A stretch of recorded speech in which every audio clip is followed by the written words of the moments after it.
धन का निष्कासन। धन निकासी के तात्पर्य है भारतीय धन संपदा का विदेश गमन, जिसका अधिकार ब्रिटेन को बिना किसी प्रतिफल एवं उत्तरदायित्व के दिया गया। अर्थात भारतीय धन संपदा का विदेश में गमन और उसके बदले भारत को कुछ भी प्राप्त न होना। धन की निकासी यूरोप में वाणिज्यवादी क्रम के रूप में विकसित हुई, जिसका तात्पर्य था कीमती धातुओं का पलायन। किंतु भारत के संदर्भ में धन की निकासी का अर्थ था आयात की तुलना में निर्यात का अधिक होना। प्लासी के युद्ध के पश्चात धन के निष्कासन की प्रक्रिया की शुरुआत हुई। प्लासी की विजय के पहले देखें तो यूरोप के व्यापारी बाहर से धन लाकर इन्हीं वस्तुओं को खरीदते थे और अपना मुनाफा रखकर विदेशी बाजारों में बेचते थे। परंतु बंगाल में कंपनी की स्थापना से भारतीय धन और वस्तुओं का प्रवाह अत्यधिक मात्रा में इंग्लैंड को होने लगा।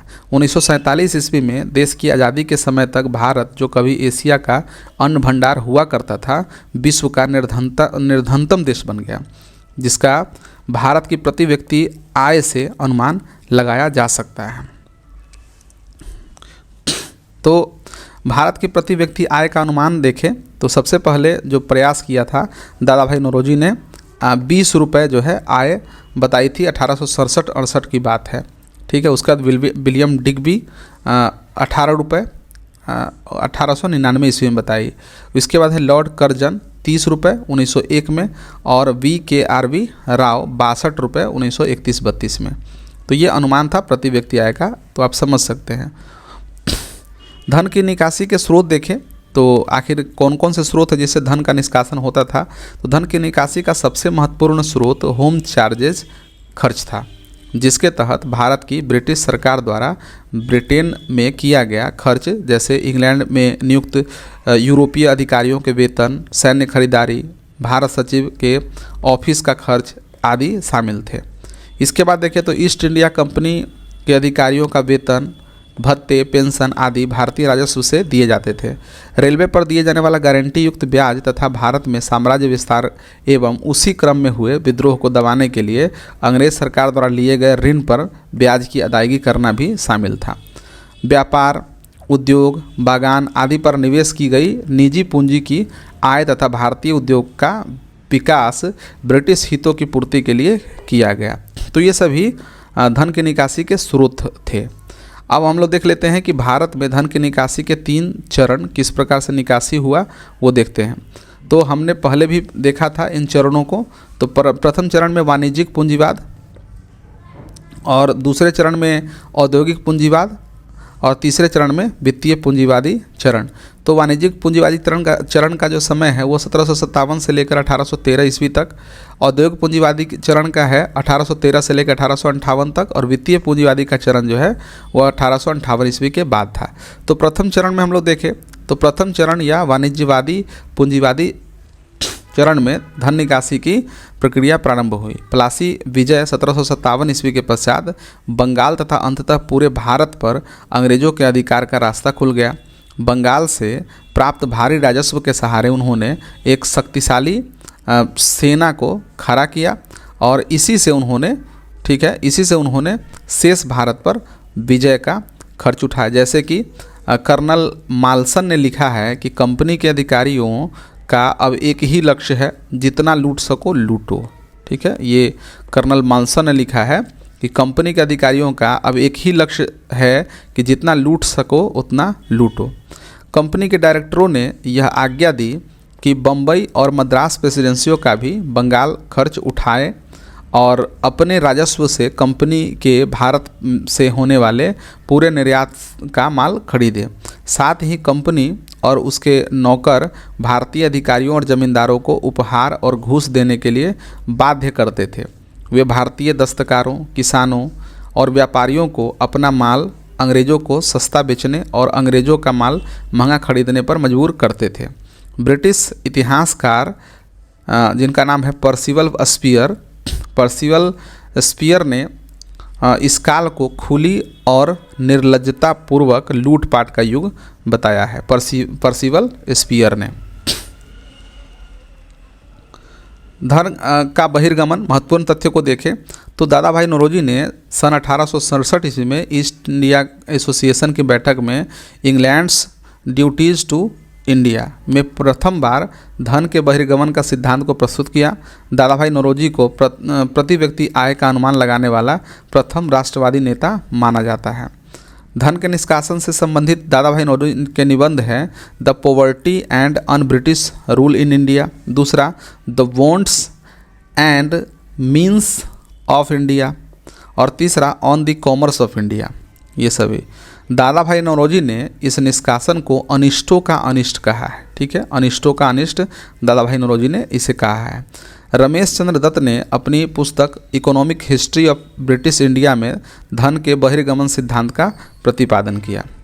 बंगाल की दीवानी प्राप्त होने के कारण कंपनी सीधे ही स्वयं राजस्व वसूल करने लगी। कंपनी ने भारतीय माल खरीदने के लिए इंग्लैंड से धन भेजना बंद कर दिया। इसके स्थान पर वे बंगाल से प्राप्त राजस्व से ही भारतीय माल खरीदते और इसे विदेशों में बेचते। सबसे बढ़कर बात यह थी कि मुनाफे के इस धन में से ब्रिटिश सरकार अपना हिस्सा चाहती थी। 1764 ईस्वी में ब्रिटिश सरकार ने कंपनी को 4 लाख पाउंड का भुगतान करने का आदेश दिया। 1758 से 65 के बीच बंगाल से लगभग 60 लाख पाउंड की धन निकासी हुई। तो ये प्रथम चरण था।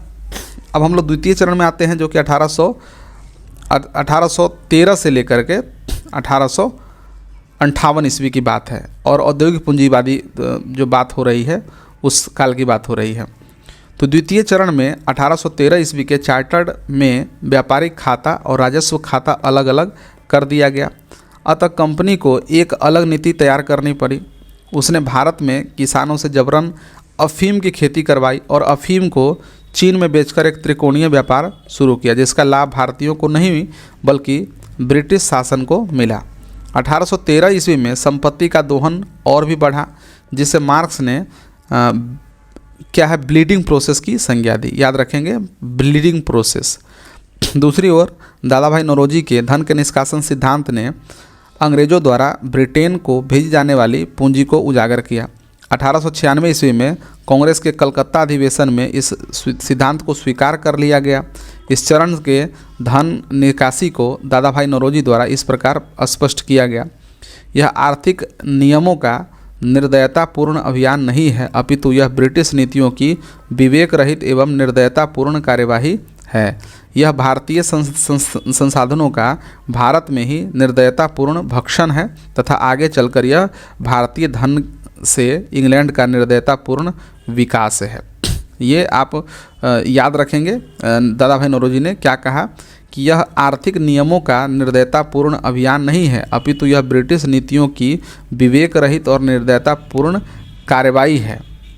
यह भारतीय संसाधनों का भारत में ही निर्दयतापूर्ण भक्षण है तथा यह भारतीय धन से इंग्लैंड का निर्दयतापूर्ण विकास है। अब तृतीय चरण को देखें 1898 ईस्वी के बाद।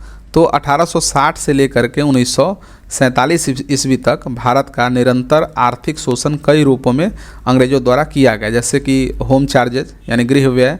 गृह व्यय ब्रिटेन को प्रति वर्ष दी जाने वाली देनदारी थी, जो वित्तीय चरण में 1860 से लेकर 1947 ईस्वी तक धन की निकासी के रूप में ब्रिटेन की ओर निर्गमित हुई। ठीक है। होम चार्जेज के रूप में ब्रिटिश अधिकारियों को इंग्लैंड में उनके वेतन, भत्ते, सैन्य खरीदारी आदि खर्चों की भरपाई के लिए भारत से इंग्लैंड को धन निकासी हुई, जिसका लाभ ब्रिटिश अधिकारियों को मिला, भारतीयों को नहीं। रेलवे पर गारंटी शुदा ब्याज, बैंक तथा उद्योगों के द्वारा भी भारत का अधिकांश धन इंग्लैंड ले जाया गया। रेल विकास पर D.H. बुकानन की इस पंक्ति से अंग्रेजों के उद्देश्यों को समझा जा सकता है। ठीक है। अलग अलग रहने वाले आत्मनिर्भर गांवों के कवच को इस्पात की रेल ने भेद दिया तथा उनकी प्राण शक्ति को छीन लिया। ठीक है। ये D.H. बुकानन की जो लाइन है उसे आप याद रखेंगे कि अलग अलग रहने वाले आत्मनिर्भर गांवों के कवच को इस्पात की रेल ने भेद दिया तथा उनकी प्राण शक्ति को छीन लिया। सार्वजनिक ऋण के माध्यम से भी अत्यधिक पैसा भारत से ब्रिटेन गया। 19वीं सदी के अंत तक यह दोहन भारत की राष्ट्रीय आय का लगभग 9% था। दादा भाई नौरोजी के अलावा जस्टिस महादेव, गोविंद रानाडे, रमेश चंद्र दत्त, गोपाल कृष्ण गोखले, जी सुब्रमण्यम अय्यर तथा पृथ्वीश चंद्र रॉय भी भारत के प्रमुख आर्थिक विश्लेषकों में से थे।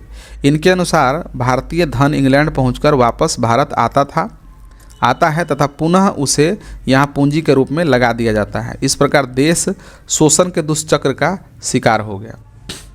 तो अब देख लेते हैं कि धन के निष्कासन का परिणाम क्या हुआ। तो धन की निकासी का सामाजिक, आर्थिक, राजनीतिक आदि सभी पक्षों पर गहरा प्रभाव पड़ा, जिससे भारत को स्वतंत्रता के बाद भी अनेक चुनौतियों का सामना करना पड़ा। धन निकासी के प्रभाव इस प्रकार हैं।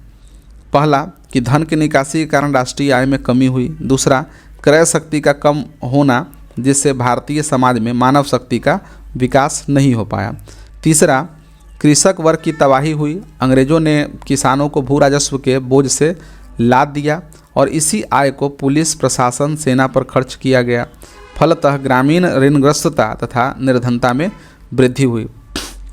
फिर देखें तो कृषि उत्पादन में गिरावट आई, क्योंकि लगान के कारण अच्छे खाद बीज का उपयोग नहीं हो सका।